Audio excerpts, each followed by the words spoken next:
Hello, hello. Welcome to another episode of Real Talk with a Vulnerable Angel and friends. I am your host, the Vulnerable Angel, Dominica May. And my guests tonight are Mike and Sharad and Brazos, if he and when he decides to show up. Mr. Kitty is around here. Oh, he's sleeping on the bed. Yeah. Of course he is. He'll be back. He'll be back. He disappeared when we added his name to the screen, and just to mess with us. I think that's what he did.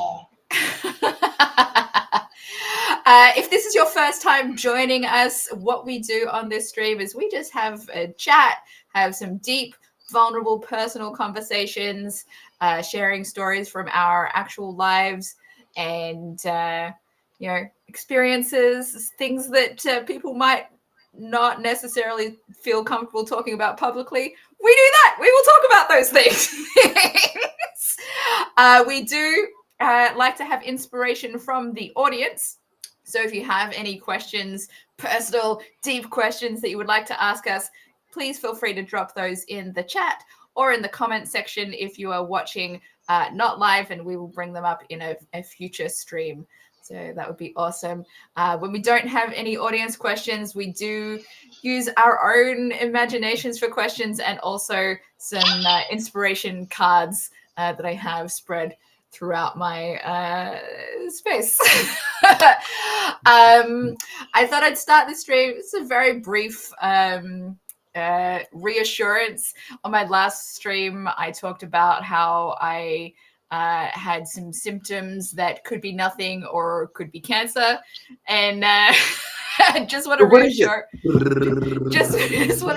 people. I mean, I didn't get any tests done, but the symptoms went away, which my doctor says means it was likely nothing. So I think we're good. So happy about that. I'm glad that all worked out. So I'm good. I'm so happy. Good for you. It's these kinds of things are like, it can be scary sometimes, but I wish I had a kazoo to play right now in celebration. Sorry, I don't have one either. What I have here is like Lego and stuff. I can flash a fire flower. No, dude.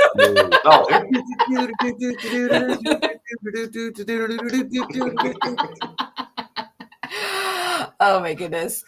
Also, I was just saying to Mike just before we went live, I watched the movie Crash, which was suggested to me a couple of streams ago. Not the 2003 Academy Award. The one with James Spader from, was it 94, I think? Oh, 96. God, that one. 96, yeah. 96, yes. Directed that's by right. David Cronenberg. And Sharad, have you seen it or just heard of it? I have seen it, yes. Okay. I watched it once as a merry lad, and I didn't quite understand. I watched it again as a teenager. I didn't understand. I watched it as a college kid. I understood. Okay. Yeah. Wow. Oh my goodness. So if you are not familiar with this film, it's a sexy film about getting off through cars and car accidents, in a sense, I guess. People who are sexually attracted to car accidents. Yes. That's very oddly specific. Yeah. Okay, so my impressions were kind of like, what the fuck? And also, I was hoping for more plot than it had. Like, they're just like all of these different people there, and they end up like swapping partners and stuff. But like, there was no like, at least give me a little bit more indication that they're actually interested in each other before just showing me that they're getting it on. Like, some of the characters, they didn't even really explain very well who they were, especially the women. Oh, I'm sorry. In film, let me mansplain this to you a little bit. Please. In film, it's a well-known fact that women are objects. So, yeah. That's called suspension of disbelief. Yeah. Well. Sharad, it looks like you're not quite understanding this concept. No, not at all. Well, in our culture, when a man wants yeah.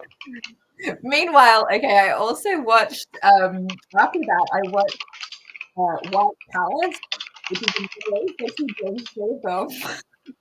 I'm sorry, there's a lot of typing going on and I can't hear what you're saying. Sorry, my bad. So after that I watched White Palace, which is another sexy James Spader film where he gets involved with Susan Sarandon, an older woman, and I was expecting more sexiness than I had. So, you can't please me. Either there's too much or not enough. Gotta find that right balance. That's right? So, yeah. So I'm kind of on a James Spader kick right now. I also watched the first 2 episodes of The Practice that he was in. So, how was that, by the way? I remember seeing some clips of him in The Practice, but I've never actually seen it myself. Yeah, it's a good introduction to his character. Like, I'm familiar with his character from Boston Legal as well. So, but wow, he's a fucking asshole. But it's a very engaging and interesting character. So, yeah, Alan Shore. Would you say that you are attracted to James Spader? Oh yeah. Started probably from Boston Legal, I think.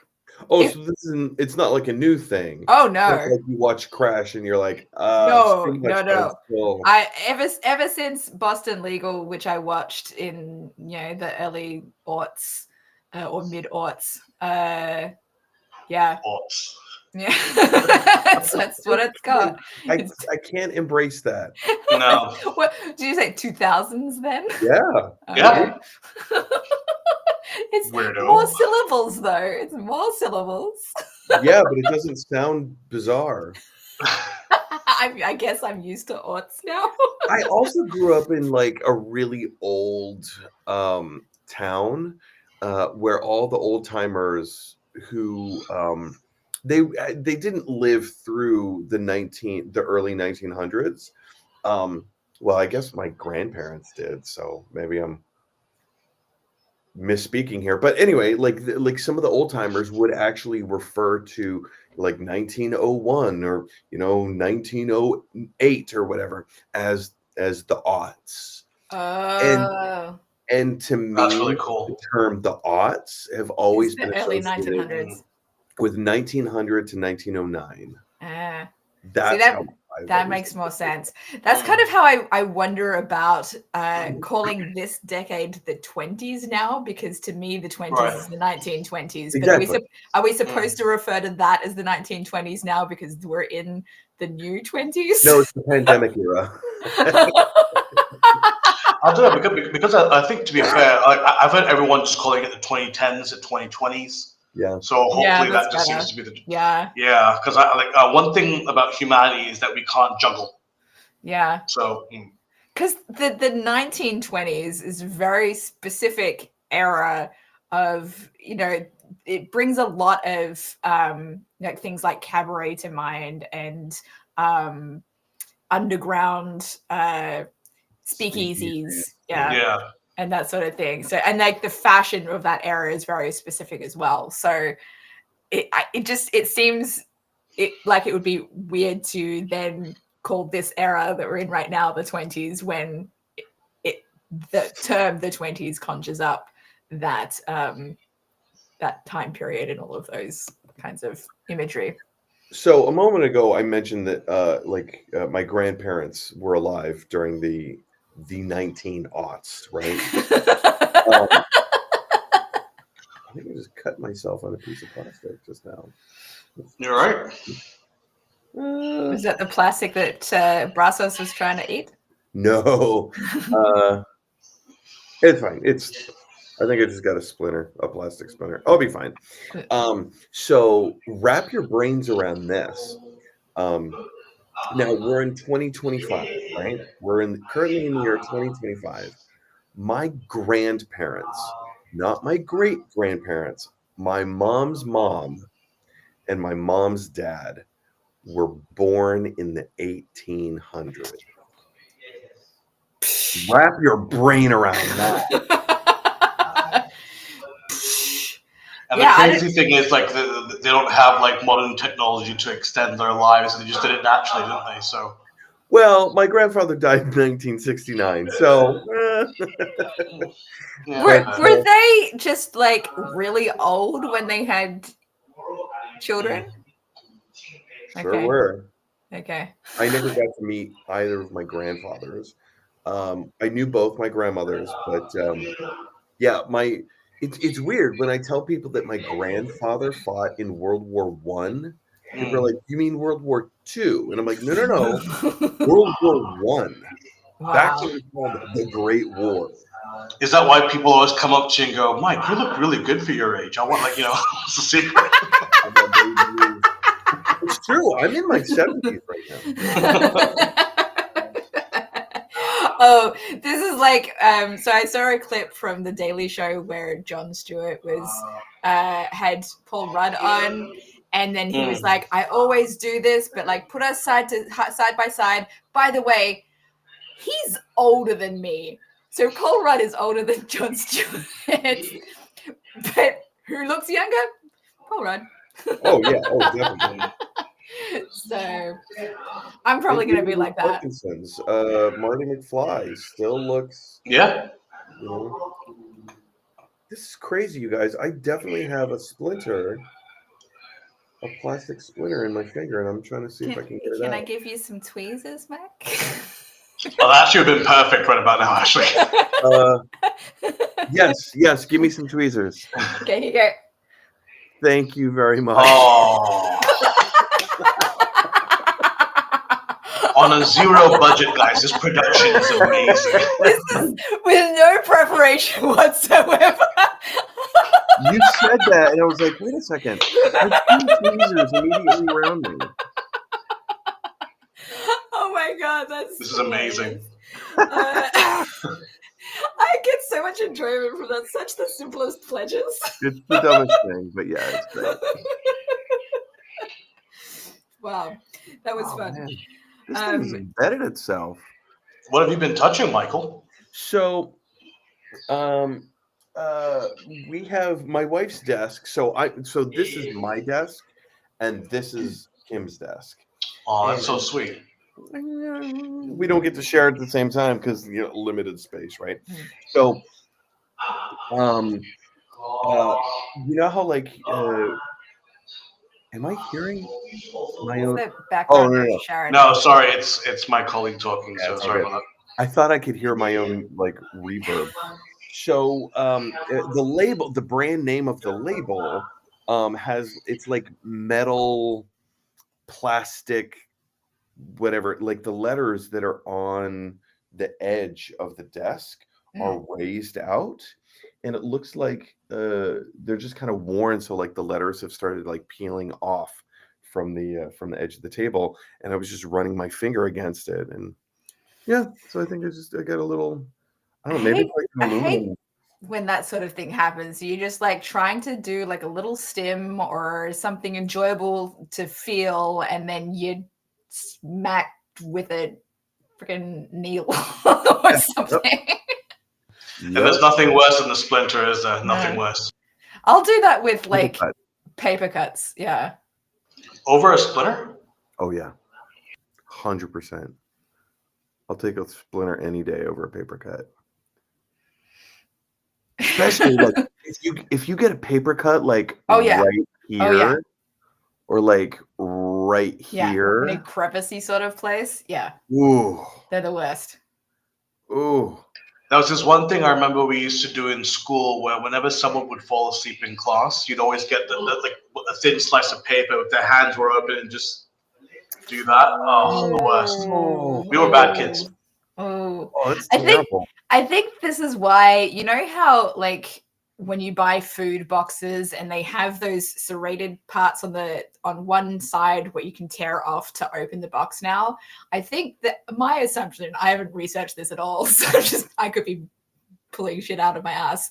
But I feel like the reason that they kind of added that so that to make it easy to tear off and open is because people would probably, you know, give themselves cardboard cuts from trying to open the box. It's happened to me too. So yeah, I do appreciate that they have tried, but it does not do a good enough job to actually tear all even with those serrated parts to make it easier. I still wind up having to use my finger to finish when it. they use like adhesive glue that's too strong. Ooh, I think I found one of the culprits. Ooh. I just saw it. It's like shiny. Hold on. Hold it. It's stuck to a hair. Ooh. Which I might be able to hover in midair. Oh my goodness. See that? Yeah. That's a big one. Yeah. Yeah. Put it on again. Yeah. When the light shines on it is like really bright. Yeah. Oh my God. See that? Yeah. That's what I cut myself on. Oh my Ooh. God. Put that in the trash. Go trash that so you don't accidentally get it in you again. Oh my goodness. Oh dear. So what? How long ago did you watch Crash? Was it recently, or like today, or did you watch it? No, not today. When was it? Let me check my handy dandy notebook of that I keep track of all the things that I watch in.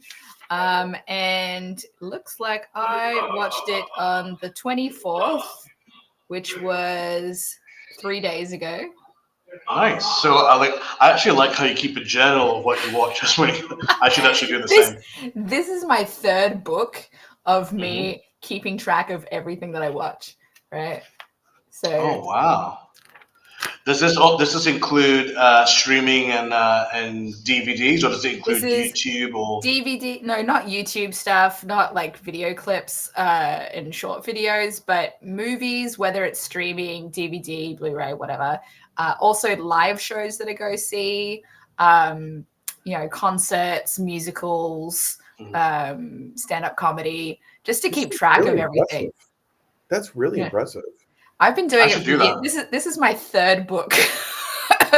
And they're all different colors, but they're all like the same size and style and stuff. So it's really, and like sometimes it's just like, this is all my Full Metal Alchemist binging. That's really good. So, you know, it's very detailed. I used to do that with horror movies when I first started getting into like, not scary movies, because I still don't like scary movies, but like the horror films and like really weird, like really strange, bizarre cinema. Hence, like David Cronenberg. I was telling you that I was going through a Cronenberg phase, and I kept a list of all of the different, and I got up to like close to 200.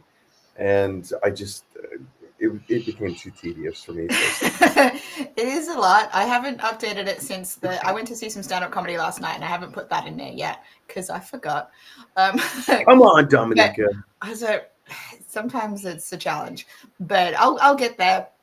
But I also I number the movies that I watch so I can count easily how many movies I've seen throughout a year. So I started from number one at the beginning of each year. So like my first movie that I watched this year was High School Musical, and I've now watched 49 movies, with the most recent one being Pretty in Pink. See, James Spader, Liz. I told you I'm on a James Spader kick right now. Do you have a system in place where you keep track of how many times you've seen each film? Ooh. No, but I do have in here, if you can see on this side, there's a couple of R's next to some of the films on this side here. Oh, right. Does that mean repeat? That means repeat viewing, yeah. And then I have if I saw a movie in the cinema. When did I see a movie in the cinema? Okay. Yeah. So I have a C next to it to indicate cinema, and then I have another brackets there, a number in it, and that indicates what number of film I saw it in the cinema in this year. So how was that? Oh, okay. Sorry? So how was Last Breath? Oh yeah, it was great. It was phenomenal. I mean, I wept. But yeah, it was a good film. I enjoyed it. I just got a notification that I got paid. Ooh, Nice. Drinks are on mic. Coaching. Here's a funny thing that I experienced. So after I watched Crash, as I mentioned, I watched White Palace, and James Spader in that film, he talked about how his former wife died in a car accident. And so because I'd just seen Crash, I was like, is this a sequel to Crash? And he just like, his ex-wife died from one of those situations. I'm like, that's so wrong. It is not. I mean, White Palace was made first. White Palace is from 1990. Well, then maybe Crash could be a prequel. Who knows? Maybe. Next. Anyway, question. yes, we haven't even drawn any question cards yet, but let's get started. Let's do it. Just before you read the first question, here's the thought that I had all the way at the beginning. So at the beginning of the stream, I can't remember what you were saying, but I started doing like this weird thing with my hands. I don't know if you guys clocked that. Which like after I was watching myself like on the screen like do this, it made me think there's this thing where like you have to concentrate. With one hand you make a square, in the other hand you make a triangle, but you have to do them simultaneously, and it looks a little something like this. Dude, I can't even do this properly. I don't know what you're talking about. So you want us to try? Yeah. It's tricky. I can't do it. Crazy, right? Crazy. Our mind is not built to be able to multitask in that way. Mm-hmm. We can do like the same thing, or like the opposite way, like make circles like this, mirrored way, circles like but this. Trying to do a different thing with each, it's tough. Anyway, it hurts brain. Brain hurt now. All right, I'm gonna draw a card from my skip the small top deck, since we have not done very many of those ones. Actually, you know what? I don't have it near me right now. I have I started reading a book that has some good like reflective questions I might draw from at some point as well. Okay. What personalities have we done this before? No, I think we had it like a similar question, but not in a positive fashion. What personality strengths have your childhood caregivers helped you develop intentionally or unintentionally? Can you repeat? What personality strengths have your childhood caregivers, so parents generally, but could be grandparents or otherwise guardians, helped you develop? Personality strengths that they helped you develop intentionally or unintentionally. It's the strengths. Because I think we talked about like the negative qualities that we were influenced by caregivers in the past, but I think for me it would be integrity, honesty, faith. Those are the three that come to mind immediately. Those are my knee-jerk reactions.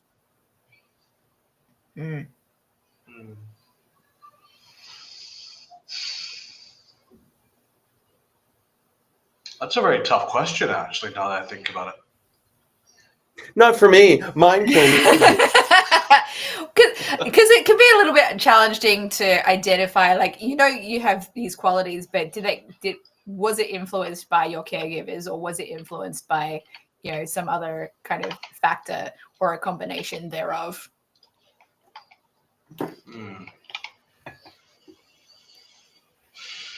I think I probably got honesty from my parents too. I think honestly, for me, which I didn't learn until much later, is that trying to skate by without putting in the hard work won't get you very far at all. Like I think I've told both of you before. My parents are both medical doctors, and they've had a very, very strong work ethic when from teenage years onwards. And I remember in my early days in school, I just didn't have that work ethic of actually sitting down and studying. And only until I was more mature did I really follow their lead. And then that's pretty much it. That's awesome. Yeah, that's a good one. I wish that had been instilled in me. I struggled with that so hard. I wish. I was like too brainy to need to work hard for most of my school years, so I didn't. It just came naturally for you. Yeah, a lot of stuff just came naturally to me, so I didn't develop that work ethic of working hard, because I didn't have to until later on, and by then it was kind of too late. It was like, oh crap, why why is this hard? Everything should be easy. Well, like I said, I think a big chunk of it comes down to personal maturity as well. Even though, let's say, it's instilled in you, your family, your friends, and your immediate surroundings, you yourself mentally, emotionally might not be developed enough for it to actually seek in until much later on. Yeah. Okay, I think creativity I got from my dad. My dad was very much, he has a degree in art, so he was an art teacher, and he liked, making silly little home movies, and would make movies at my school that I went to and that sort of thing. So I was very much interested in all of that kind of creativity stuff from him. So my creative side, absolutely, that came from my dad. What else for personality wise? I think my sense of humor definitely came from both my dad and my brother. That's good. My brothers always had a bizarre sense of humor. My dad is just goofy. He's always been goofy. But my brothers had a really strange sense of humor. And so I've always picked up on that, and I appreciated it. And so there's things that we would find funny, nobody else would, because it's kind of a sick sense of humor. I'm sure you could find other people, but it might be well, sure, yeah, but that's funny. Yeah. Hey, Joe Public, can I tell you a joke about decapitation? It's hilarious. Hangman. I said I'm not a hard worker, but I will say perseverance is not the same as working hard. And I think I got perseverance from my mum. So I will keep at something. Not everything, but there are things that I will keep at doing until I improve or get the result I want, or until I realize it's actually time to give up. That's a quality I feel like I got from my mom. See, that's something that I really appreciate, because sometimes we get so bullheaded we don't know when to stop. So I think that's a very unique trait to learn. Oh, it's a challenge. Sometimes I stick at things maybe too long. Sometimes, for example, my marriage. But there are other factors to that. You said it. Next question. Well, there's a second question. Part 2 on this card, which is what strengths have you cultivated on your own? Okay, so just a moment ago, Dominica, you talked about perseverance. Perseverance, senor. I feel like a marble in my mouth. So I was thinking about chiming in and saying, "Oh, perseverance, yeah." But nobody like Taught you that. I don't think anyone in my family really like instilled that. In fact, they tried to talk me out of perseverance because Yeah. there are things that I just would not let go. And even still today, my mom considers me a very stubborn person, which that means Isn't something. it nice that they're like, negative versions of a word and a positive Yeah. version? It's like Yeah. stubborn is the negative version of it, perseverance is the positive version of it. What frame of mind do you want to use to refer to this quality? So I'm going stubborn. That's my answer. Any other qualities that you cultivated on your own, or you can think about it while we consider our other answers? What about me? I don't know. I'm also going to add resilience to that list as well. Resilience for me too, absolutely. The way that I keep coming back after all of the challenges that I have had to face are, absolutely the kinds of things that other people would be like, I would never have come out of that the way that you did.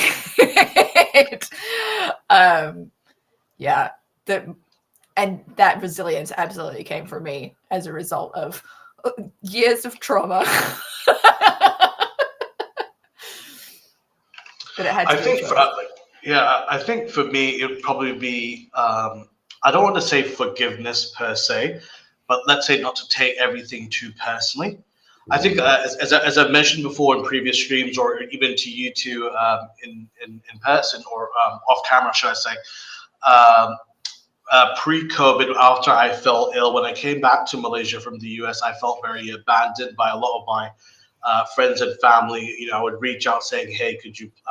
I'm stuck in bed. I don't know if I'll be able to walk again. Could you come by?" Obviously, this is pre-video calling. Could you come by and spend an hour?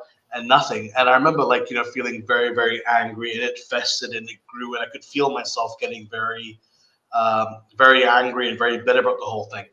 But I learned is when you let it go, you don't take it personally. I know it's cheesy to say the universe doesn't revolve around you, but just to think it's everyone else has got their own thing going on that we don't know about, and it's not worth it to keep yourself bogged down by things you can't control. So, in the words of Elsa, let it go, let it go. Yeah. But Sharad, I have a plastic splitter in my finger. That was a very black thing. I can't help you with that, senor. I like that, Sharad. I think that's something that I have also cultivated in myself, that sense of forgiveness. It's funny you should bring that up, actually, because I was having a very long conversation with ChatGPT today. And what did it say? Just over the last couple of days, I feel like I've been, practicing more in terms of the, prompt engineering stuff to actually get value out of it. And one of the things I said to it was I feel like I'm very what do you think about me forgiving somebody in this situation? Because it seems like a lot of other people talk to me about how they would never forgive somebody in that sort of situation. They wouldn't behave like I would. And ChatGPT was just it shows how much depth of character I have and understanding of what the other person's experience was that allows me to have that sense of forgiveness. I'm like, oh, thank you, ChatGPT. It was very validating. And I'd never used ChatGPT in this kind of way before. I was I just got curious. Let's see how you respond to these kinds of challenging psychological type questions that I have. It's strange because it really is an incredible tool that we can use at our disposal right now, but it's also it's I think it's scary because we don't really truly understand it, and we don't know what it's capable of. Mm. And in that regard, like we're all scared that the Matrix is going to happen. Yeah. Or has it already happened? There have been times where I have wondered. Genuinely, I'm like, I'm stuck on a loop. This has happened in my life before, and now I'm just doing the same level again, but in a slightly different scenario. The avatars have changed. Sorry? The avatars have changed. Yeah. I've read it up. Well, I mean, yeah, like even if you look at films from a long time ago and compare them to now, like the one that instantly comes to mind was I watched, I think it was an older episode of Battlestar Galactica. I'm sure you two are familiar with the show, but this is the original series. Mm-hmm. And there was I remember like when one of the commanders is talking to someone else, there's a little thingy majiggy on the wall, and then you can see the person, and it's also clear. Then other windows pop up like a Zoom call, and I remember everyone just being like, wow.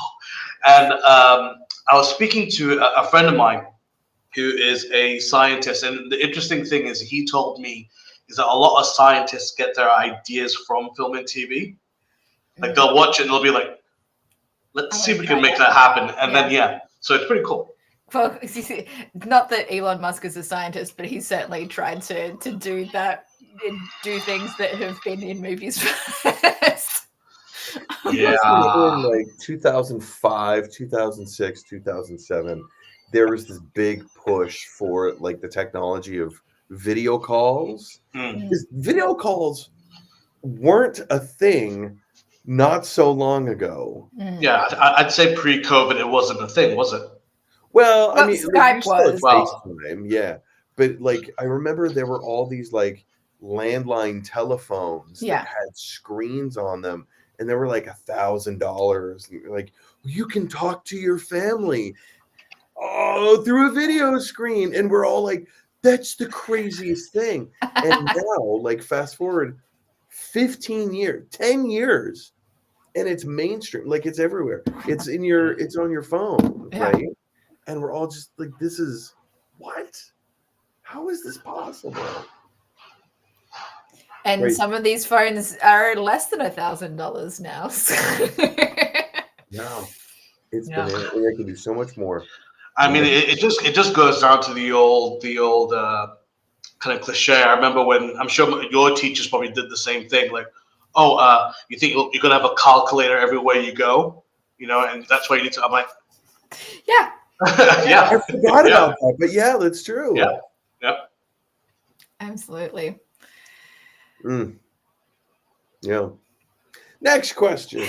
All right, next question. What's this one?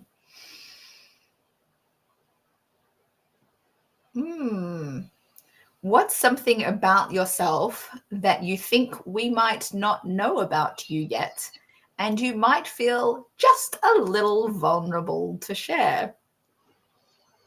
I'm a mass serial killer. No, I'm joking. Not yet. Not yet. Today, the day is still young. What do you guys? Do you guys have anything for yourselves? On a previous stream, I mentioned there is a deep, dark secret about myself that I'm not revealing to anyone. So it's not going to be that. So yeah, no, I'm not. This is like the security question. If I ever meet my future self and I need to vet. Oh yeah, don't. Do not share. That's not the question. Maybe that is a little bit vulnerable, though, that you have a specific thing in your mind that nobody else knows for the purpose of being a security question for yourself. Yeah. It's kind of wild. I haven't thought about doing something like that. I'm like, now you've got me like feeling paranoid. Is that something I need to be worried about? Like that my future self might? No, probably not. I have read a lot of time travel stories, though. It all depends on if the Matrix is real or not. If the Matrix is real, then yes, you should have that security question. I remember when that film came out, everyone was just like, are we in the Matrix? And I was like, I don't know. If we are, we got screwed. So, Do you remember the marketing campaign for it? It was genius. They put up billboards all over the planet that says, "What is the Matrix?" yeah. What is the Matrix? And a little countdown thing with it, like, or Yeah. so. Yeah, I remember that. What a great question. What is the Matrix? Only in theaters, 1999. It was nuts. What is that thing? I don't know. Something vulnerable that we have not shared yet. It's so hard to like think on the fly. Like it's better to have more specific questions that actually prompt a memory or something. Actually, like now that we've mentioned it, I've got something that I'd like to share that I don't think I've actually mentioned to you two on or off camera. I've been struggling a lot, not recently, but I want to say ever since I fell ill. During the first, I want to say maybe 2-3 years of my illness, when I was at my weakest, I felt a lot of self-pity. And I remember vocalizing that, I can't believe this happened to me. I didn't do anything to deserve this. My whole life was ruined. And I remember like saying like, I could have been a contender. I could have been someone great, and I was really stuck in that mindset, like, like I could have been president of Malaysia, or whatever, right? And and then later on, much later, I was like, what the fuck are you talking about? You have never achieved any of that. But you know what I mean? It's like old man just like waving at the clouds kind of thing. So, so I mean, it goes to show that when you're put against, when something's taken away, you definitely, in my mind at least, I went to extremes. I could have done this and I could have done that. There was no chance of that happening. But it's interesting you say that. Literally yesterday at Lucky's Bar, I worked with a bartender that I've never worked with before, fairly new, and he was blind in his right eye, and he's a fairly young guy. And he, like, because you don't want to like come out like, what am I trying to say? He had mentioned, hey, just be careful if you're standing on the right side of me. I'm blind in my right eye, so I may not see you. And I was like, oh, okay. So I know this information about this person. I don't want to really ask that many probing questions, as interested as I might be. Yeah, sensitivity, whatever. But he kind of kept like mentioning it or bringing it up in like various aspects. And so finally I was just like, all right, so tell me, like, what happened? Tell me the deal. And it was, I'm going to forego the story, but it was this whole thing where like, I guess he was on an airplane and there was like air pressure, like sinus pressure. Oh, wow. That just released behind his eye, and it just popped. Oh my God. And so like he can still move his eye. Like you can't tell that he's blind out of his right eye. Because it still moves and functions, except how was do you remember the coloration in his eye? Did it appear normal? It looks exactly the same as the other one. Wow. Yeah. Wow. But anyway, he was, the whole reason that I'm bringing this up is he said, I asked him something about like, how long did it take for you to kind of like accept the fact, and like, how have you emotionally, how did you deal with this? And he goes, I'm one of those people that I don't dwell on the bad stuff. Like, it sucks and it is what it is, but being morose or just grieving over the fact that I lost my eyesight, it's not going to fix anything. So just accept it and just move on. And he was like, yeah, it was pretty instantaneous. Well, I can't say I don't say anymore. That can't is do anything about it. So challenging for a lot of people to do, to have that level of acceptance so quickly. No, I was blown away. As hard as I work to have that kind of thing, I there's no way I would be able to accept it that quickly. Yeah, that's amazing. Crazy. Wow. Yeah. Oh. I mean, like that's. Yeah, I mean, like to be fair, that could really that's a good mindset to have for anyone, not just if you have a disability. Like, no worries. Like, I was just thinking anyway, like Dominica, I've got a classmate, a friend of mine from college. I went to the Savannah College of Art and Design, Mm. and one of my friends, he became a YouTuber, and he actually like blew up. He actually like became like a really really big star, which I'm very very happy for. And I remember I was speaking to some of my friends, and I was like, "Oh, have you heard about him? Have you seen how big his channel is going?" Everyone's like, "Yeah, it's awesome."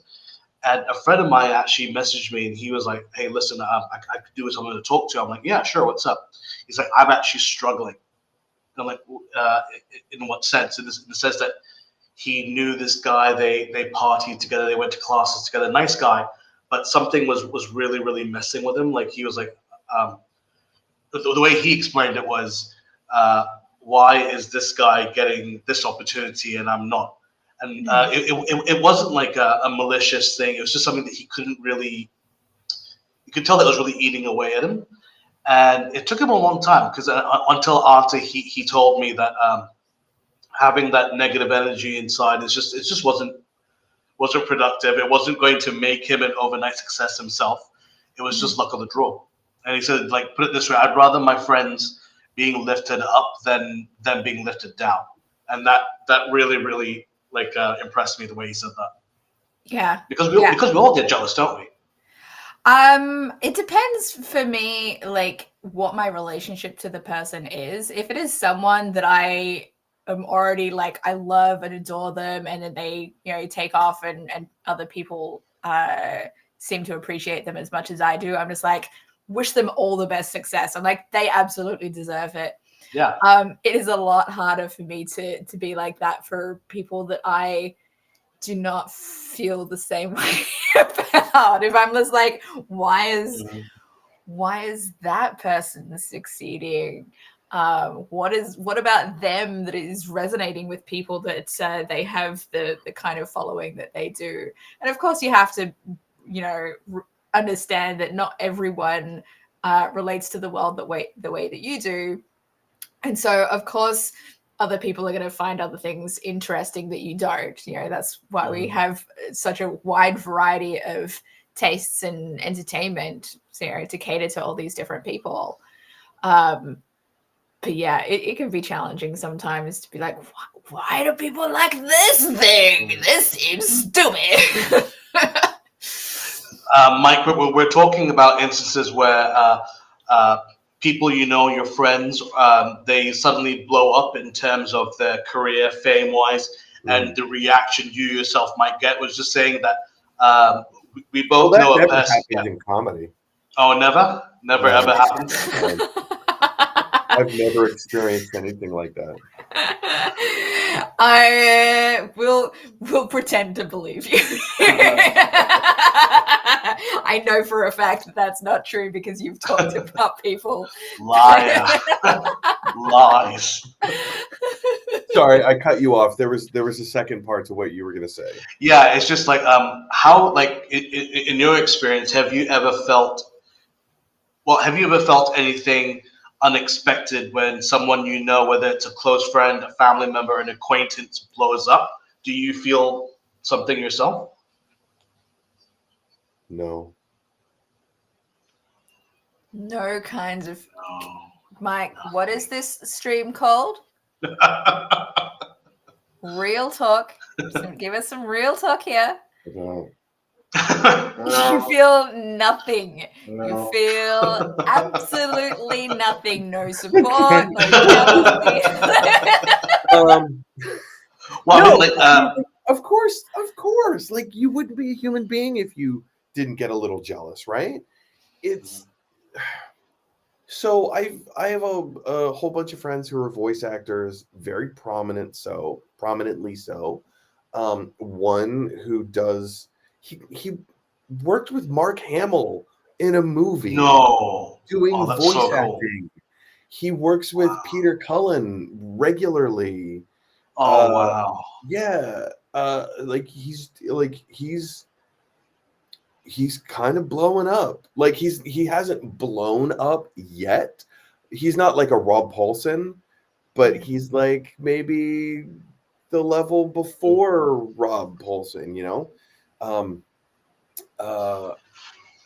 so like you were so thrilled for people who are that you're close to, um, that they have these incredible experiences. There's a sketch a comedy duo here in the city.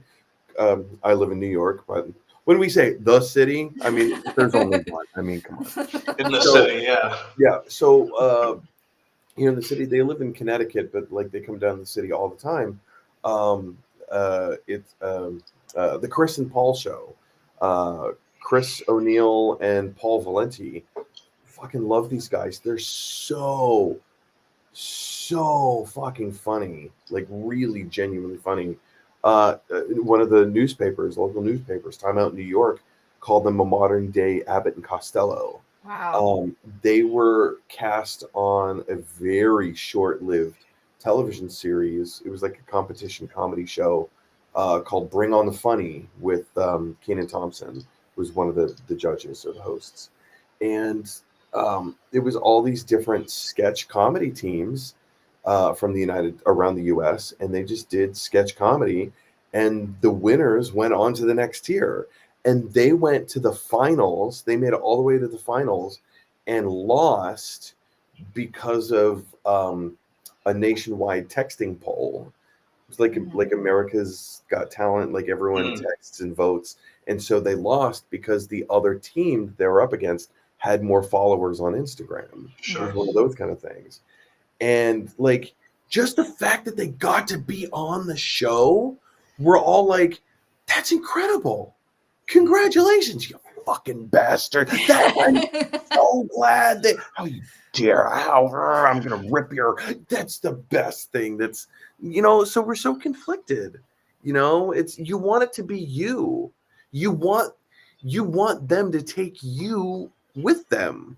But also it's that whole what's that children's story, like the little red hen who wants to make the soup or bake the bread. That's what it is. She needs help from the entire community of like, hey, like let's make the best loaf of bread that there's ever been. But what do you need in bread? You need wheat. You need eggs. You need salt. You need yeast. But don't forget the most important ingredient. You need love. Yeah, but how do you measure that? You don't want to OD on love. About yay big. I got Yeah, about here, big. After a few drinks, not so much. And so the entire town wanted this bread, and they're like, "Oh yeah, this is going to be the best bread."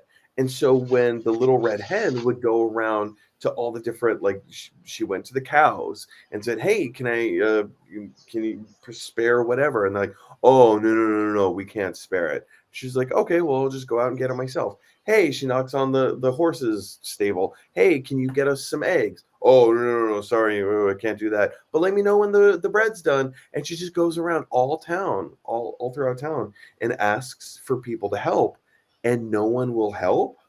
And then when finally she bakes the bread, she gets all the ingredients herself. She bakes the bread, and everyone flocks to the bread and says, "Oh, I want some." And the little red hen goes, "Oh, I'm sorry, you didn't help me, and you didn't help me, and you didn't help me, and you didn't help me. This is my bread. You don't get any." And I feel like that's kind of how we are in a society where like we want the bread. I want the bread.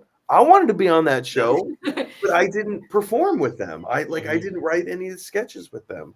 You They do never the work actually to help. Yeah. So like it sucks, but we have to acknowledge like where we are and be grateful for what we have. I feel like this is one of the reasons that I will support people that I think are better than me in ways and like in different ways that I can help lift them up and help them get to the next level of their career, because maybe they'll drag me along with them because I helped. Maybe they won't, it depends. Maybe they will. But maybe they will. Exactly. So and here's the other thing. Maybe it's not about anyone taking you with them. Maybe it's about you developing the skill of helping. Yeah. And you help in this way and you learn how to do blank. And then you help in that way and you know how to do blank. And then before you know it, you have this wealth of experience where you can go off and do your own thing that other people are going to be like, hey, Dominica, how come you're not bringing me along with you? Well, guess what? Yeah. I made the bread. Who helped me with this? Where did you help me along? No. No, exactly. But like I think my other thing is also like I like to help because when I see these people succeed, I feel more pride because I felt like I was part of the process of even if it was just in a complimentary kind of way. Maybe if they hadn't had, you know, my support, verbal support and compliments, they wouldn't have seen themselves as having the ability to have that success. I say this as someone who has been on the receiving end of that kind of support. Like when I became a tour guide in 2018, this was after I had previously failed as being a tour guide when I was 17 years old. If you remember the story when I was meant to be a tour guide for like 6 weeks and lasted 3 weeks. Yeah. So like I thought there's no way that I could do something like that. But because I was referred to the job by an improviser friend of mine and she believed in me and she believed I was capable of doing it, that helped me have the confidence that I could do it. And I don't know that I would have gone into that process the same if I didn't have that kind of support. So that's a big part of why I do try to support people, you know, growing in different ways. Or if I see something in them that they may not be aware of. Friend of mine, Shirley Chan, who I did improv with, Mike knows her really well. She's delightful. We met in my level 3 improv class, I believe it was, and I loved what she was doing. And I told her right, like straight off the bat, I'm like, you should keep doing this. I want to see you keep doing this. And if it hadn't been for me doing that, she might not have, you know, auditioned to become part of an improv troupe. We might not have had the journey that we had together. And, you know, I've cast her in a number of my improv shows. I love working with her. And so it's like, it feels great to have that kind of, noticing other people's skills and talent that they may not notice themselves as well. So yeah. Well, it's interesting because it's easy to get sucked into things, but at the same time, like the way I've come to see it is that in our world, people are going to become famous regardless for whatever reason. At least if it's happening to a friend or someone you know, better than a complete stranger, right? And yeah, and it's and the way that I look at it is it should be not a form of resentment, but maybe view it as a form of inspiration, because obviously they worked hard at, or even if they were lucky, right place, right time, the fact that they're succeeding in such a way means there's no reason why you shouldn't be able to. Yes, you could say circumstances, opportunity, etc. But if the universe aligns itself, who knows? Maybe lightning might strike. So there's Brazos. Hey, buddy. So the last time that I had to leave momentarily, and then this time that I had to leave, this little monster and his sister were in the bathroom testing gravity. So I had to go clean up some of their Isaac Newton law habits. Oh dear. Interesting. Just leave well enough alone, buddy. You just knock it off. I was going to say in response to your stuff, Sharad, I feel like when you're in closer proximity to somebody succeeding, like a friend who, takes off, another like knock-on effect of it is that when you see someone succeeding in that way, it feels more tangible as something that you can also achieve. as opposed to if all the success that you see is only like in Hollywood and those are the only kinds of people that you see succeeding, it's like, well, there's what chance do I have? Like, I'm a nobody compared to that. But when you see a friend taking off in some way, then it starts to feel a little bit more achievable in some ways. Yeah, I mean, it's no longer this golden pedestal that you see from afar, isn't it? So you can actually see it up close. And yeah, I mean, it's very interesting because it's a very visceral reaction. Obviously, at the same time, you're proud, but I can understand that, you know, deep down there is that little green energy that just, you know, slightly it's there pulsating, and if you don't keep it in check, you know, you never know. Well, there's also this idea that we see other people where they're at, and we see where we're at. Like, we always assume that we're at the same, that everyone we know personally, we're all at the same level, and we're not. So we don't get to see Michael Jordan becoming Michael Jordan. We just see Michael Jordan. And we associate ourselves and we go, well, if he can do it, so can I. Yeah. And you know, we haven't put in the 20 some years of practicing in the garage, doing layups and free throws and all that stuff. We haven't put in the time or effort that the other person's put in because we haven't seen them do that. We just see the finished product. And we see this with comedy all the time. How many shitty improv shows do you want to go see? Raise your hands. Anyone? Anyone? You want to go see a shitty improv show? Oh no, there is so many shitty improv shows. But you have to do the shitty Yeah. improv shows that nobody comes to hone your craft. Yeah. And that's the stuff that people don't want to, they just want to see the finished product, Yeah. even if they're a close friend. And it sucks, but that's the what was the word that we used earlier in the traits or qualities? Perseverance. Yeah. Yeah. Well, I mean, like at the same time, though, obviously, time in some ways is more valuable than money nowadays, wouldn't you say? I don't know. I have a lot of time and no income Not enough apart money. from child support right now. So I don't know. I mean, Well, I mean, it's tricky because obviously, let's say, in light of recent world events, obviously, a lot of us have been economically affected, and but just like, as I mentioned, speaking with you two as well, time. It's much more. I mean, for me specifically, much more invaluable time with loved ones, times with friends, time for yourself. So it can be tricky if you, depending on which way you look at it. Money buys time. Okay. Money provides the opportunity for time. Because I go back to that Alfred Hitchcock Psycho quote of money doesn't buy happiness, but it buys off unhappiness. Which I think is very true.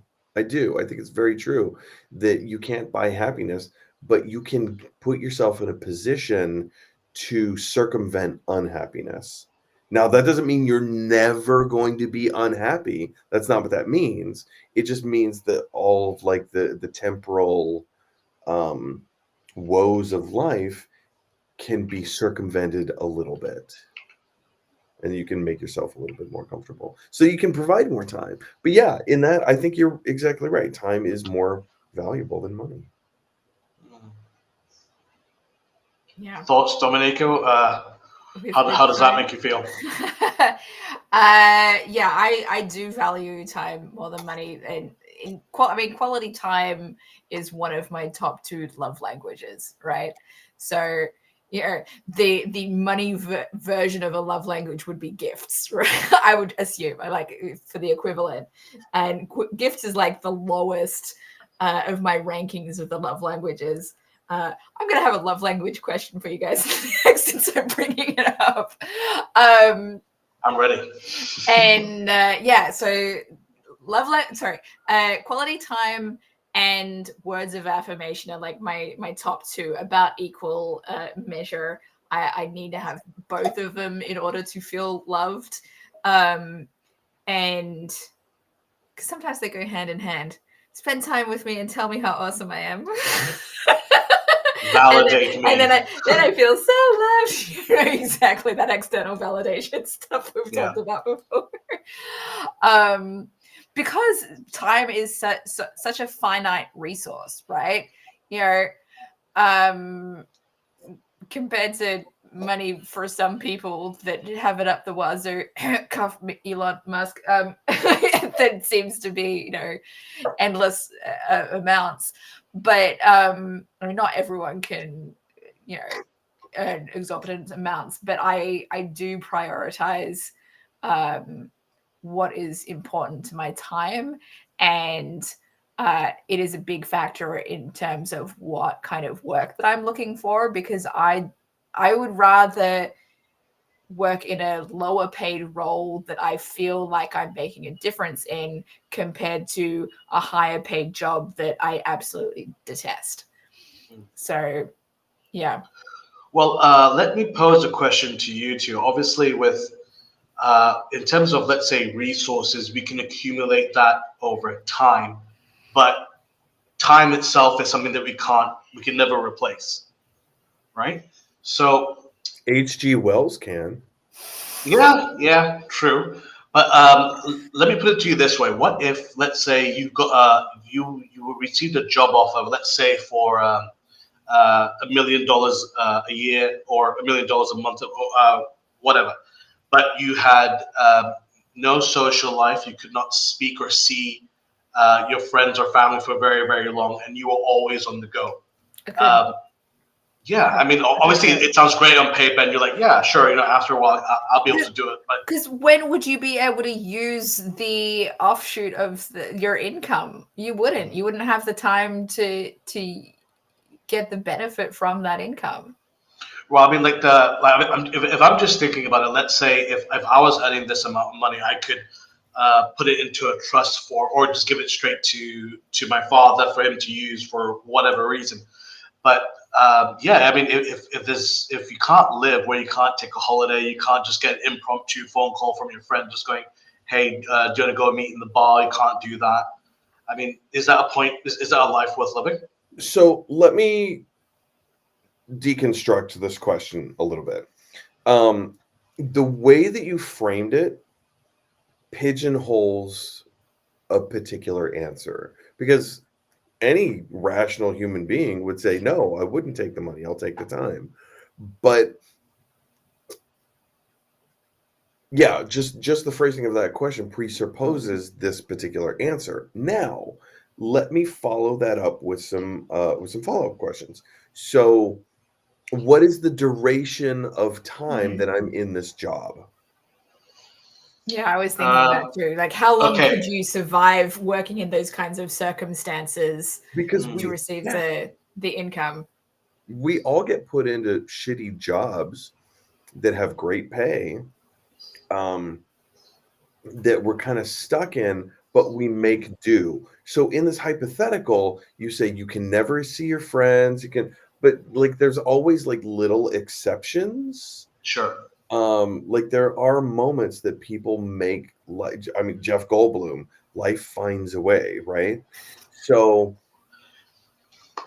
like you could compare to like during the pandemic and we were all locked up in our houses and we didn't have the freedom to go spend time with our friends either. So we have been in a situation where we didn't have that kind of freedom of time. And also, what is the work environment like as well? Like, well, do I really enjoy doing this job?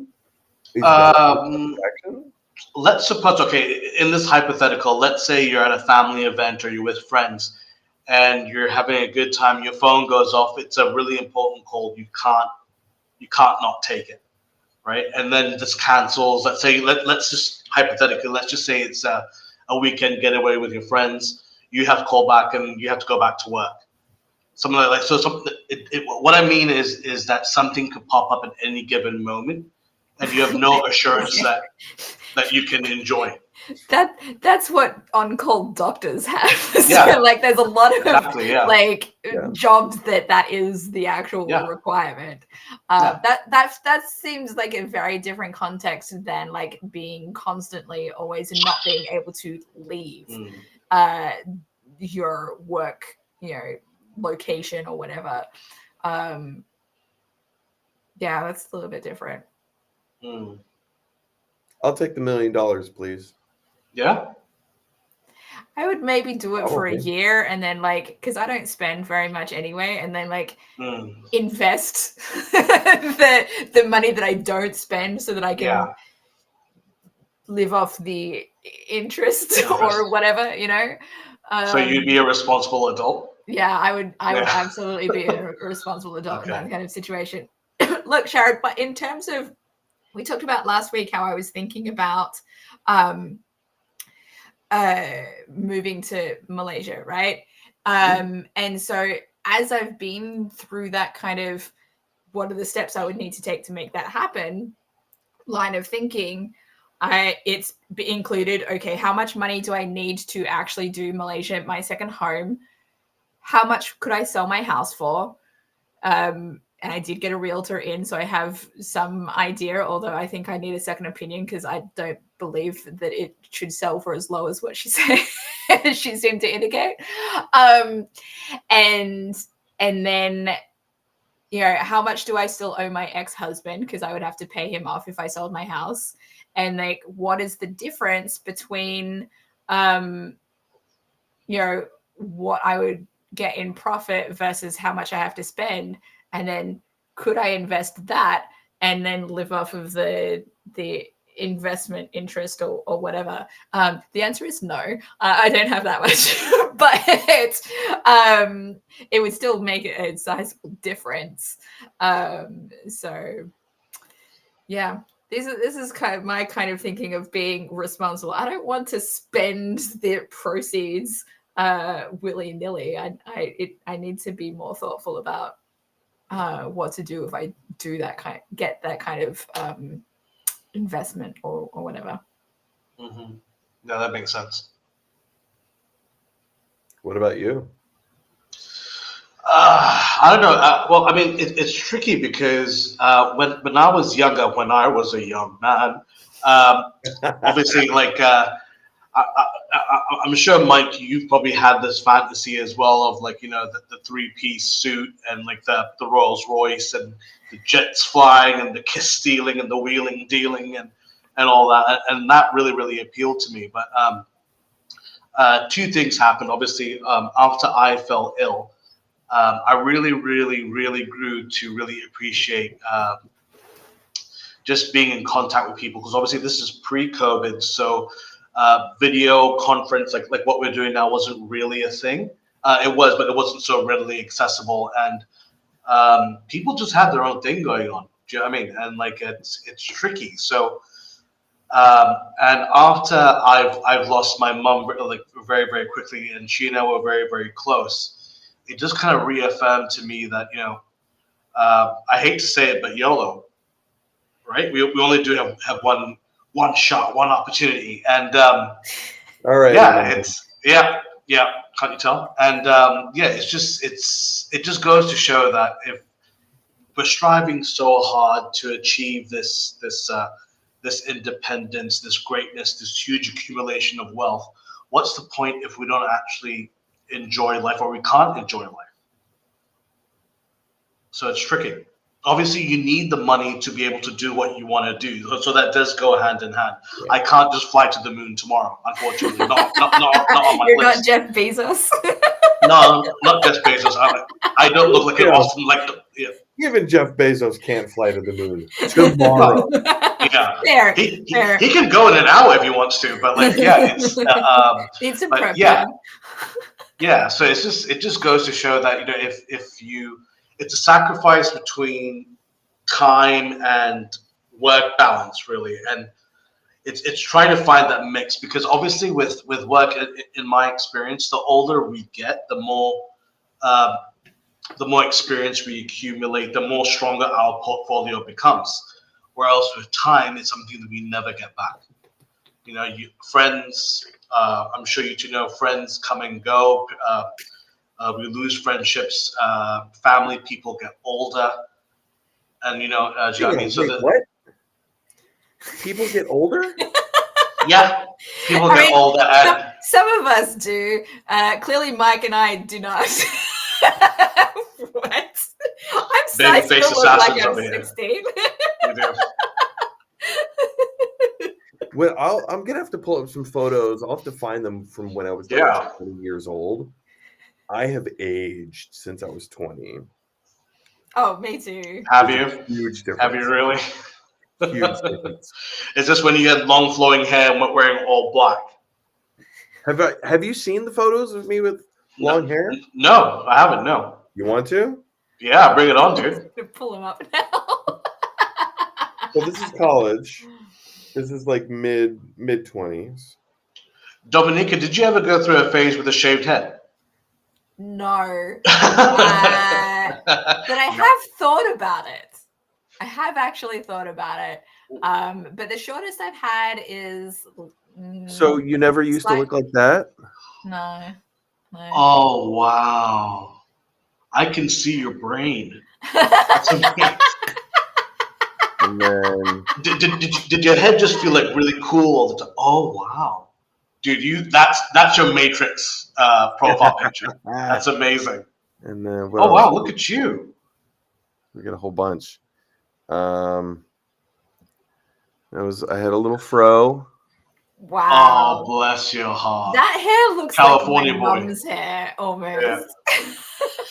And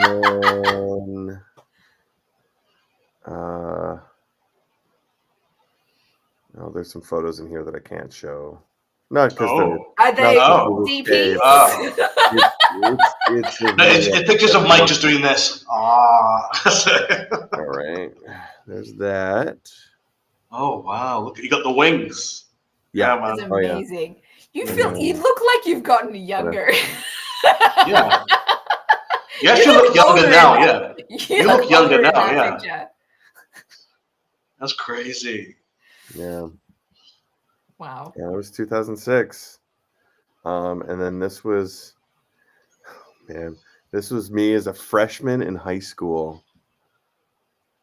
Oh, dude, you look like you're about to start your shift at the factory. Look at the tie. I don't know if you can see the tie that I'm wearing. Oh, very nice. Oh, wow. Oh, is that Gumby? Cool. Yep. Oh my God, Gumby. That's awesome. Oh yes, and this was last one. High school graduation. I made the paper. Of course you did. Of course you did. I bet the people behind you loved you. Oh yeah. Oh, that's cute. Yeah. Yeah, I've changed my look. I'm gonna pull up some different looks that I have had. All of my different colored hairstyles. Whoa. Oh, wow. I've talked about how I had anime hair to do that anime schoolgirl look for my stand-up and stuff. That wasn't just a stand-up thing. That was a me enjoying having different colored hair. Wow. That's awesome. Yeah. Oh, I just found one more of the photos that I couldn't share, but this one I can. I call that the mushroom cloud. You look like you're wearing one of those hats that, those beaver hats or whatever. What are they called? I don't know. It's very American. Oh, you mean like the Guy Fieri hats? Is that what they're called? Guy Fieri is the chef. In that picture, you look like the kind of guy who'd go in a movie where they'd have to pretend to be someone else in school to win some money. That's the kind of picture that would look like. Oh, that's great. I could see that. Yeah. I used to get Seth Rogen. People say that I look like Seth Rogen all the time. You just go.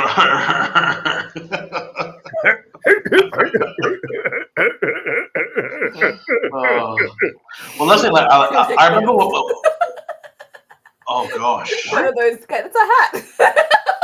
Like a That's Russian hat? It says it's a long hair beaver trapper hat for men.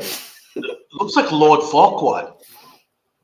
Well, that kind of style is what I was thinking. Oh yeah. Oh, I've actually got one of those. I've got one of those. I bought one when I was in Russia, and they're amazing. You didn't need the hat. That was your hair.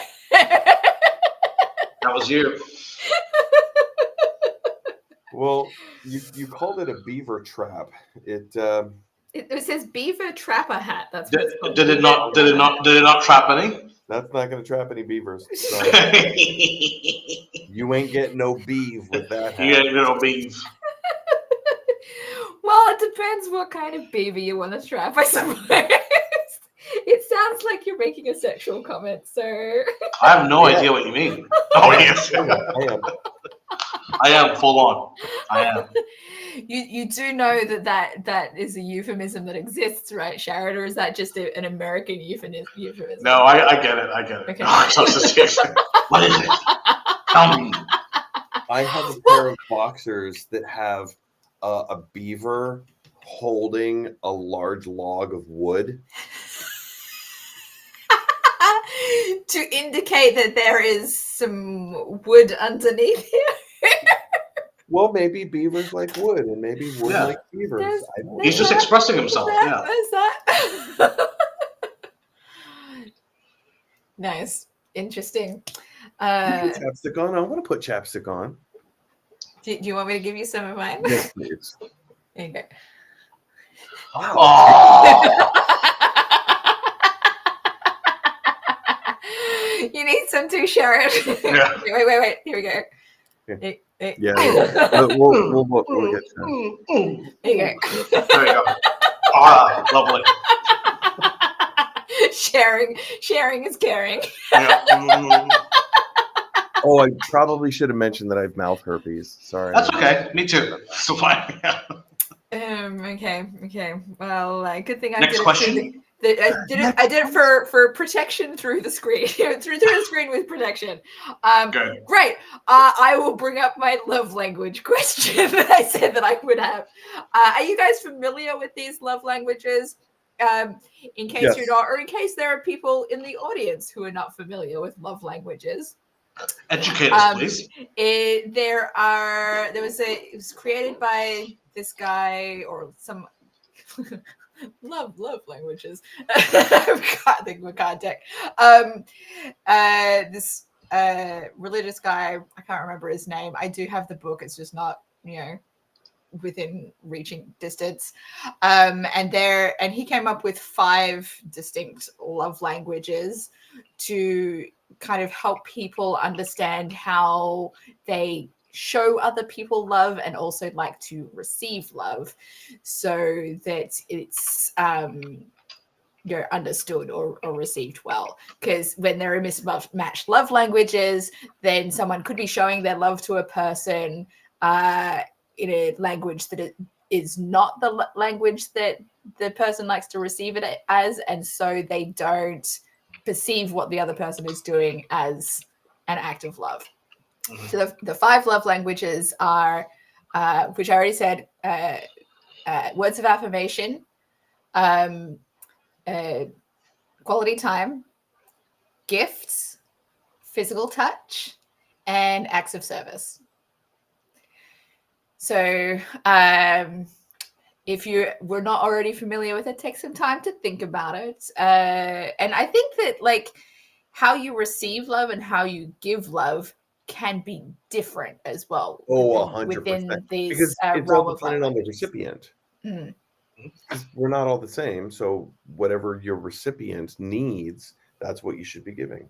Yes, but you could also be naturally giving love with one particular language, but want to receive love with a different one. Oh, Is kind of where I was going with that. Sure. Yeah. So what's the question? So the question is, which love language or love languages do you most identify with in terms of giving and receiving? Can I start with you with just one thing? In terms of receiving, I don't know, Mike, I don't know if you feel this as well. A lot of guys, I know, and to be fair, this includes me as well. We're not told so much in so many words that we're cool, we're loved. We don't really get that. We don't get verbal affirmations, you see.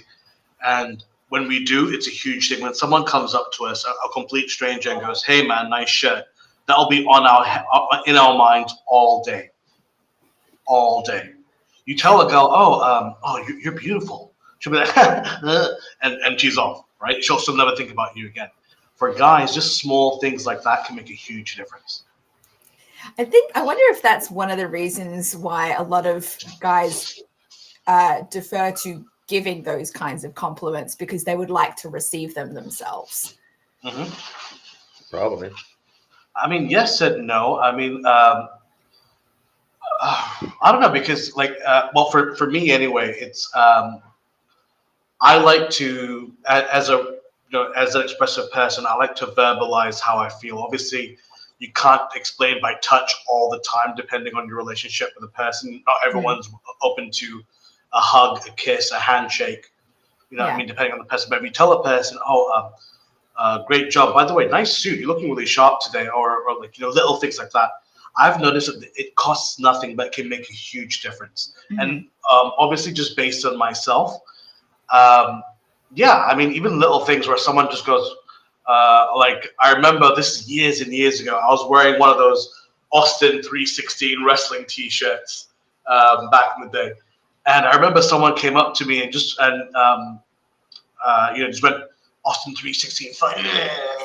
And I couldn't stop smiling. I was like, finally, someone else gets the reference. And it makes a huge difference. I had a lady compliment my hair when I was in the parking lot at the grocery store today. And I was like, thank you. It was really nice. I went to a show event on Sunday that was a combined book tour / podcast recording for, I think I've mentioned him on this stream in the past, Lewis Howes. I've never watched a full episode of one of his podcasts, but I'd been watching clips that had come up in my Facebook feed. And so when I found out this event was coming, I'm like, oh, go and check that out. And one of the things that he had the audience do was have a chat about something. And then he asked us to, and I completely forgot this part, but he asked us to notice something about the other person that you were having a conversation with. And I didn't have I wasn't there with anyone. and so the two ladies that were next to me who'd come together decided to engage me in the conversation, so I wasn't left out. And then they gave me some compliments of things that they had observed. I'm like, oh, thank you.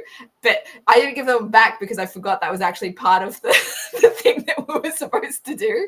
So yeah, I agree. It's really nice to have those kinds of things noticed and pointed out by even complete strangers. Yeah, it makes a difference. Do you feel like so words of affirmation seems to be how you like to receive love, but in terms of giving, do you feel like giving is the same way? Because you did talk about that as well, but do you feel like do you feel like there's another one that you're more inclined to do? Well, in terms of verbal affirmations, I've noticed that that's the easiest to give, and you're not. And as mentioned, you can't just go up to a stranger and just go. Whoa, whoa. So you can't do that. But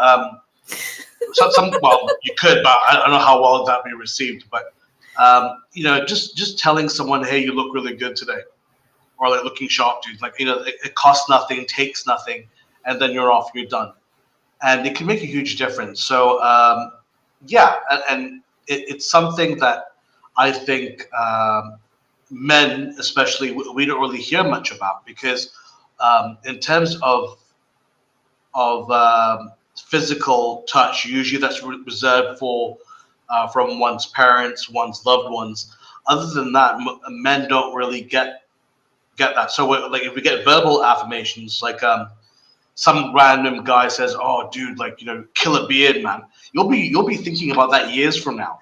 You're just like, I wonder what happened to that guy. Yeah. So this love language stuff is not gendered though, as well. Like it sounds like you're seeing this as a kind of this is a common thing for men, right? But my ex-husband's love languages did not include words of affirmation. In fact, having compliments, he felt generally were like false. He didn't like compliments because they felt fake to him. So for him, his love languages were acts of service and physical touch. I mean, physical touch is probably more common in guys because it seems to be more of an expectation as a way to want to receive love, just in the way that society kind of operates. But acts of service, also it could be, you could see it that way. It's like, my mum did all these things for me, so I like to receive love by people doing things for me. That's kind of how I felt about it, and why I was like, kind of like, I don't like that kind of, I didn't like doing acts of service for him because it felt like an obligation, an expectation, rather than it coming from a place of love for me. So it's a little more complicated in that kind of terms, but I will absolutely, I absolutely love doing acts of service for people when it comes from a place of love. It is not my preferred kind of go-to love language. I think I said before, quality time is a big one for me. That's a big one for me for giving and receiving. But I think as much as I'm not a big gift receiver, like I that's, like I said, it's on my lowest kind of the list. I do think it's actually higher up in terms of the giving. I like finding like little trinkets or knickknacks or things that remind me of someone, and then offering that as a gift to somebody, because it's like, this thing made me think of you and I thought that you would like it, so please let me give you this gift. Yeah, I don't know why that's such a big thing for me in terms of the giving love. I have no idea where that comes from comparatively. All right, so we have acts of service, time, physical touch, yeah, gifts, words of affirmation, and words of affirmation.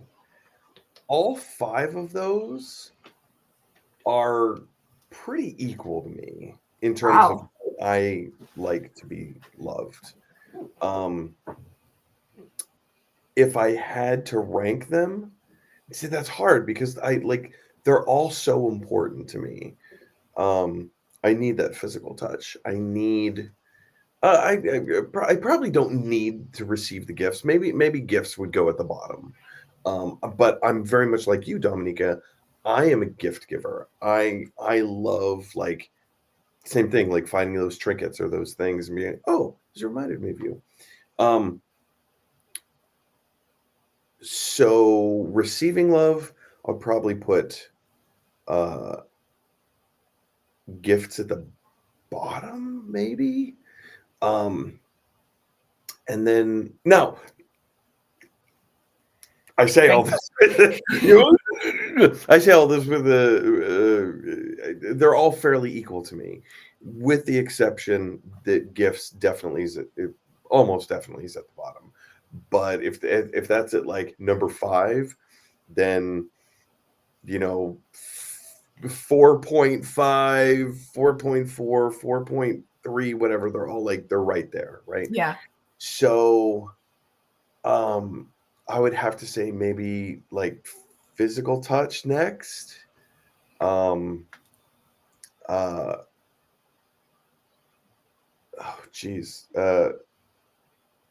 Acts of service. I don't know. I like acts of service. Maybe I'll put acts of services too, but time, I think time has to be number 1, right? Because that's the most, as we were talking about before, that's the most valuable thing. Mm-hmm. So yeah, I think maybe time has to be 1. Then maybe acts of service, and then words of affirmation. I don't know, even flip that. Words of affirmation, then acts of service, then physical touch, then gifts. I think this is something have thought about in the past, but is kind of crossing my mind right now, is that how I like to receive love can also be dependent on the person I'm receiving it from. Like I don't think that I knew well how to receive acts of service, or it wasn't like a big priority of something for me. But I've talked about my Malaysian ex Lee. That was the way that he showed love, and I loved everything that he did for me, and I was very, very capable of acknowledging and noticing that he was doing these things for me. Even though it wasn't what I thought was one of my top receiving languages, I still very much appreciated it because I could recognize that it was coming from a place of love and care and appreciation. So I think that makes a big difference.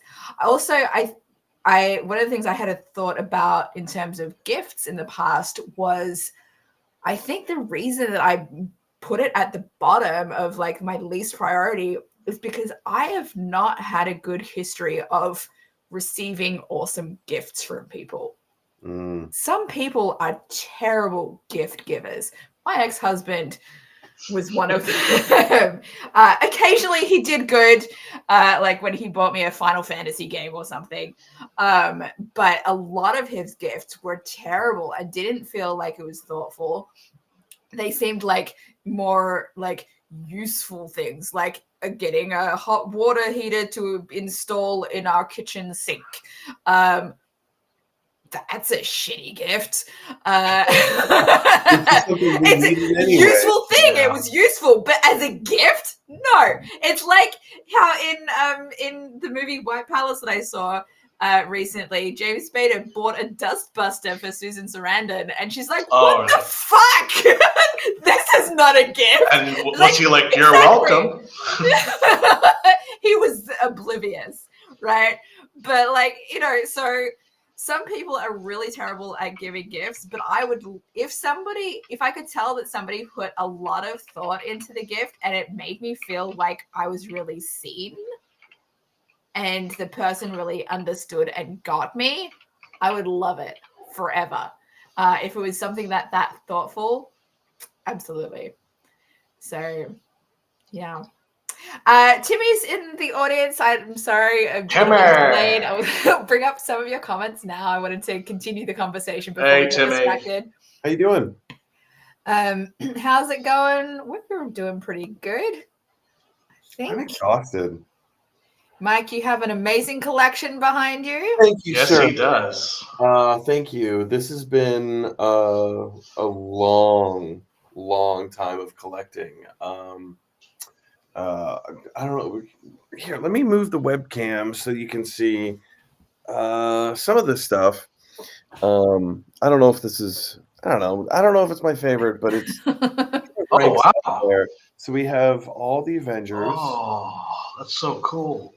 except for Tony Stark because he fell. And I've yet to... Wait, who's upside down? Spider-Man. Is that Spider-Man? Yeah. Okay. There is. Oh, look at that. Black Panther fell over too. Yeah, I kind of need to like, here's some of the things that like I was. Hold on, let me stand. Shoot, what's her name? Black Widow. Nope. Colby Smulders. What's her name? Yeah. I can't believe they made a Maria Hill figure. I can't believe they made a Coulson figure. Of course, there's Nick Fury up top, but like, there's some really interesting, obscure. Yeah, there's Black Panther. And we got like this tiny little Ant-Man. Nice. And then we have this tiny little Groot. Baby Groot. Baby Groot. Tiny little baby Groot. There's another. So yeah, there's another Groot hanging around here somewhere, but I had an even smaller Ant-Man, but. I don't know. So, and then we got the Defenders right next door. Oh, wow. That is so cool. That was a whole set. Wow. Corner, we've got Magneto, Jurassic Park. whole bunch of stuff, you know. So You've got the Kevin Conroy Batman there in the corner as well. That's pretty cool. oh yeah, that Yeah. Kim got that. Speaking of gifts, Kim got that for me for Christmas a few years ago, and I just blew my Nice. mind. What? That's so cool. See, thoughtful people know how to get you good gifts if they know what you're into. Like that's the kind of thing that I would get for my husband. My ex-husband. I don't know if he actually appreciated it, but I bought him like the whole Firefly character figurine collection. Oh wow.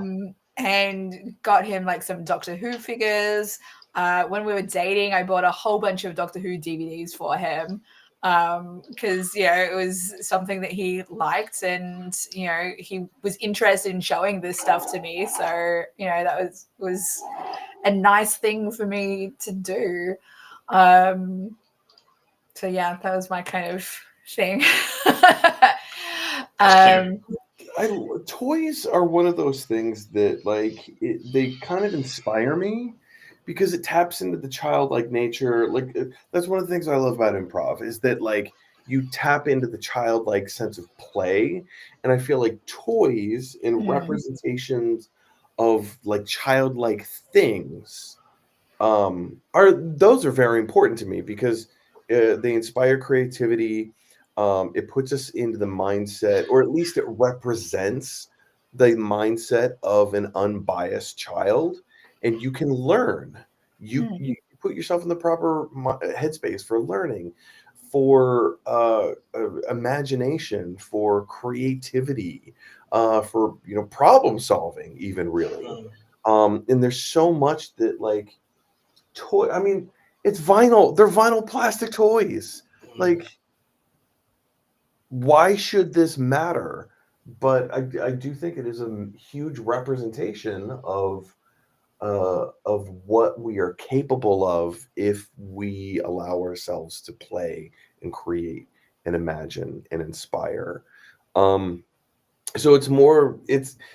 it goes beyond so much more than just, yeah, I like the Avengers. Even though, let's be honest, I do that. Yeah. I like the Avengers.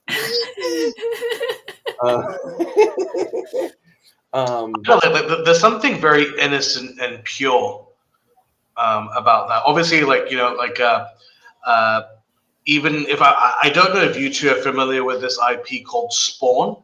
This was really big in the 90s, right? And yeah, and you look at the figurines. There's a lot of supernatural, hellish kind of figures, but even by collecting them, there's something very pure about that, and it's amazing.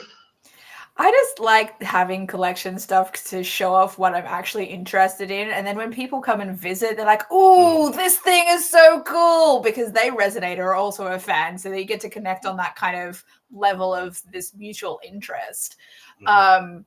And yeah, that's just something I just enjoy in general. Timmy thinks that your collection is very cool. Thank you. Agreed, Timmy. Agreed. He also says he loves when people buy him Lego. Hence the name. Gotcha. Me too, although I usually just buy my own Lego. Rather than, I think it would be hard for people to buy me Lego now, because they'd be worried that I already have the thing that they want to get. So they would have to check with me first. Well, I mean, we know Timmy's love language now. Yeah. Now we know that. Yeah. He says also, I don't like when people say that toys are just for kids. I agree. But those people are, stuffy pants people. Well, I mean, like put it this way: it's the same thing when people say video games are for kids. Back in the day, like back in the day, people were saying, "Oh, films and cartoons are only for kids." I'm like, are you kidding me? Like you look at the way that, as Mike was just talking about, superheroes, the way that the MCU has changed everything. Even before the MCU, even the 80s and 90s. I'm sorry. What's the subject that we're talking about? About how it's like. No, but like the IP. What are you talking about? The IP? MCU is what he's saying. The Avengers. Exactly. Yeah, I mean, they're amazing, and it's. I mean, sure, like they they might kind of grab the claws onto you when you're a child. But I think kind of having onto that when you are an adult, and it kind of it brings that child back out. It keeps that inner child alive. Nothing better. I mean, too many people are stuffy pants people and want to ruin other people's fun because they don't have fun themselves. Just get out and have some fun. Don't ruin other people's fun. Exactly. We're all going to die someday. Might as well have fun. Exactly. There's this idea that we've all kind of been brought up with, which is when you reach a certain age, you need to let your childhood go. Oh my God. And grow up, whatever the fuck that means. What does it mean to grow up, right? Hey, Mike, you're acting like a child. Grow up. What? That's the point. You missed the point, clearly. And that's what I do with improv. It's very important to me that people tap back into that childlike wonder and creativity. And we're also cynical. We're also fucking cynical all the time. You know how many people I meet at the bar that are just so stuffy and full of themselves, sour faces.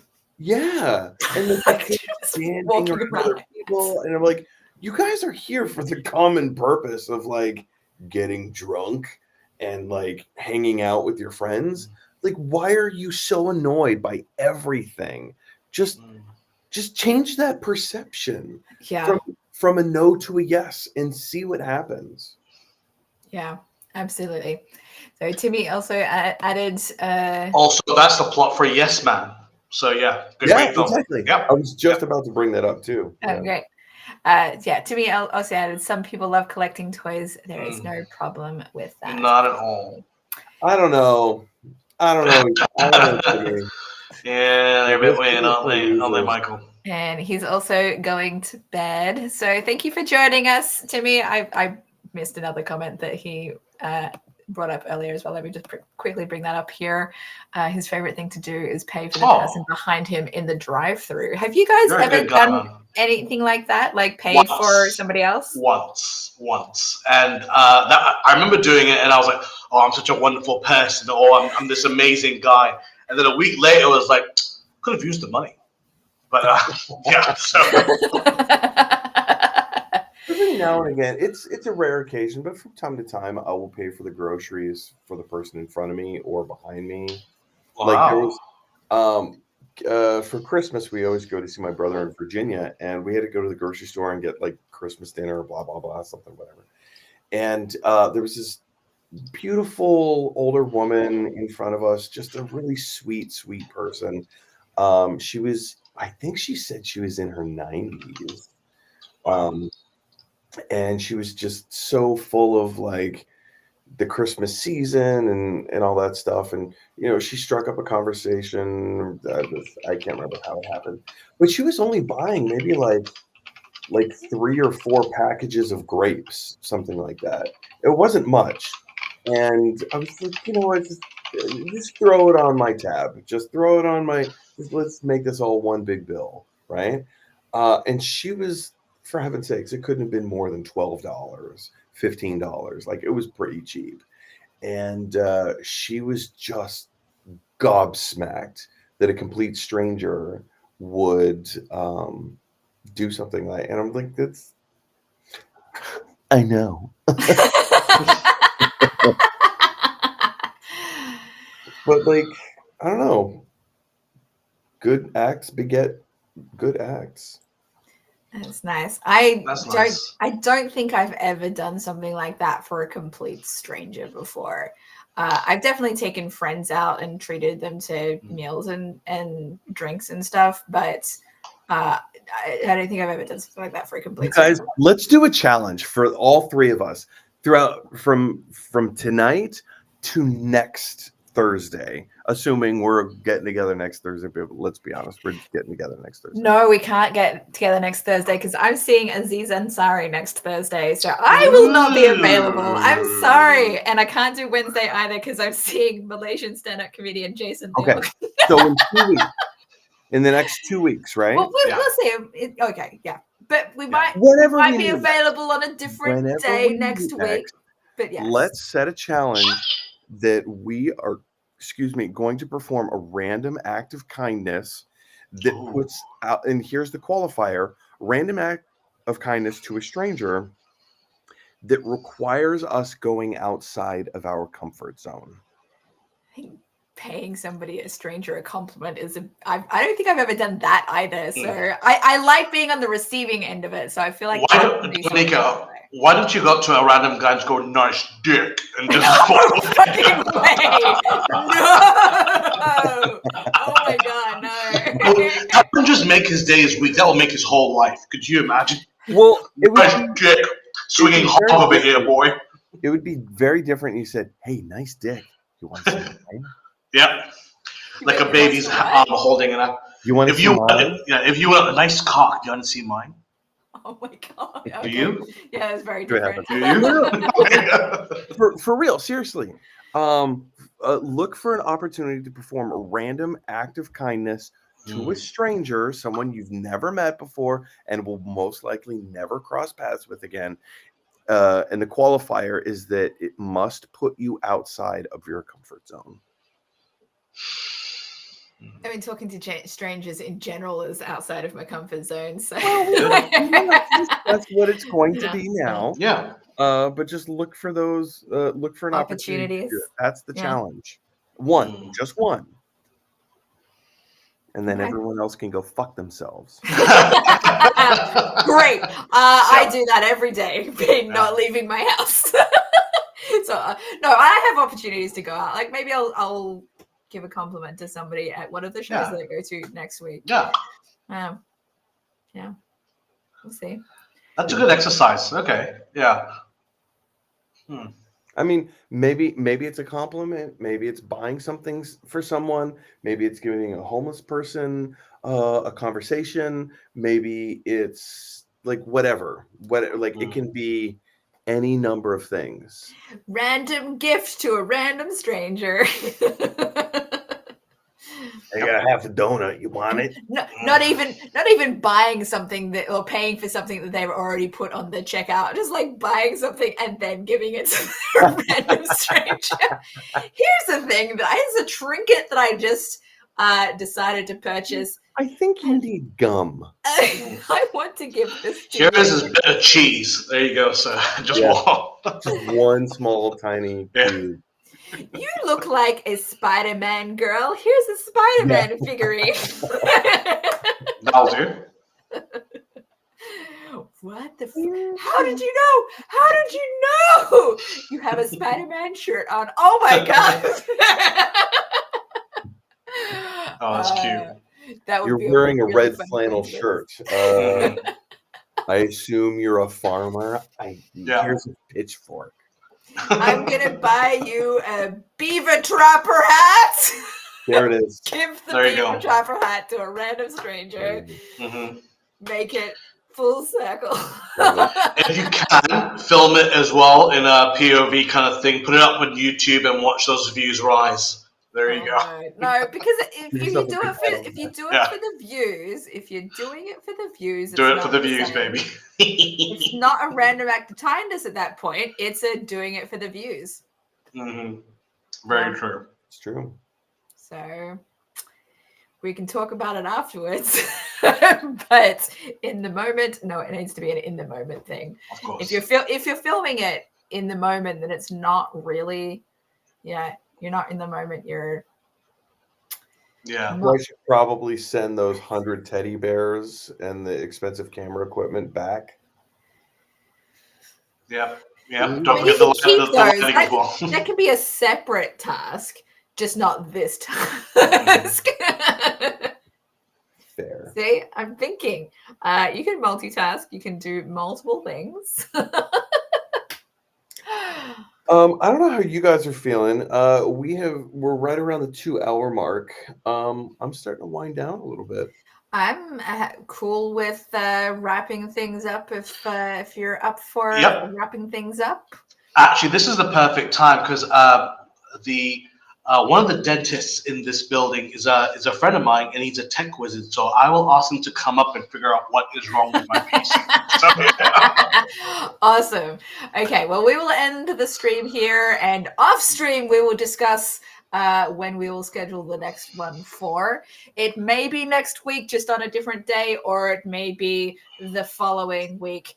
As I said, we cannot do next Wednesday or Thursday for sure, because I'm still going to see different stand-up comedians at different locations, different venues. One in Oakland, Aziz Ansari I'm seeing in Oakland, and Jason Leong from Malaysia, who Sharad knows, is doing the Punchline. Great guy. San Francisco. Great guy. Yeah.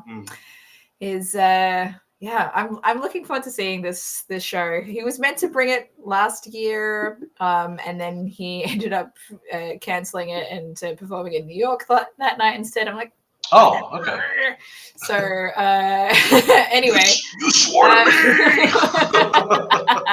It's all good. I had a friend who wanted to go see him with me and was planning on going to see him with me at that point, but it seems like I don't think she's going to be able to make it this time. So I'm going to go see him on my own again, which is fine. Last time I saw him in San Francisco, it was really funny because so many people in the audience were familiar with him because of his Netflix series. Oh, so not his specials.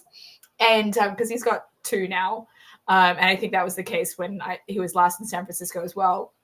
And so there was a long line of people waiting to get photos with him. And I'm like, because I knew him, I'm like, I hung back a little bit, still wanted to say hi. And I'm like, oh, well, I guess I will get into the line with the photo as well. And then when I went up to get a photo with him, he's like, oh, Dominique! And he's really excited to see me. I didn't even have to introduce myself. He just knew. So most of the audiences are probably obviously Asian, and so there's all these Asian people are probably like, who the fuck is this white girl that's gets this kind of reception? Don't take him away from us. Don't you dare. They have no idea that I saw his very first open mic set. So I have followed his entire really? career. Yeah, wow. Absolutely. That's so cool. I started doing stand-up way before him. Oh, wow. That's awesome. Yeah. So looking forward to that. Anyway, that's the reason that we will not be doing Wednesday and Thursday next week, but I will post the scheduled time once we have a time scheduled for the next episode. And leave us some comments if you have questions that you want to ask in the next episode. We would love to have your questions. Subscribe if you haven't already done so. Thank you so much for watching, and hope to see you next time. And don't forget to watch my television show on Zoom. Oh, yes, that's so cool. Absolutely. Gotta do that too. Pineapple Improv. Don't just how do I find your show, Mike? Pineapple Improv. Go to pineappleimprov.com. All of the informations are there. There you go. All right. Bye, folks. See you next time.